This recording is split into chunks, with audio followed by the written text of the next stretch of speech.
చూస్తే ముఖ్యంగా కోడిగుడ్లో vitamin B12 కానీ, ముఖ్యంగా vitamin A, vitamin E, omega-3 fatty acids ఈ 3-4 బాగా ఉంటాయి.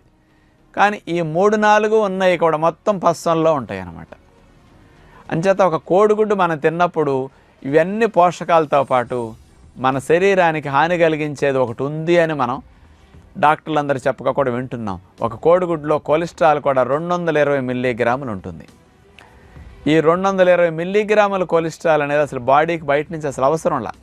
మన బాడీకి ఎంత కొలెస్ట్రాల్ కావాలో అంత కొలెస్ట్రాల్ మన శరీరం లివర్లో తయారు చేసుకుంటుంది. 300 మిల్లీగ్రాములు ఒక రోజుకి కావాలి. ఈ 300 మిల్లీగ్రాముల కొలెస్ట్రాల్ లివర్లో తయారై సప్లై అవుతుంది.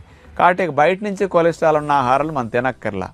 ఒకవేళ బయట నుంచి తిన్నామనుకోండి, లివర్ తయారు చేసే సరిపోతుంది, బయట నుంచి తిన్నది ఎక్సెస్ అయిపోతుంది. అందుకని ఒక కోడిగుడ్డు ద్వారా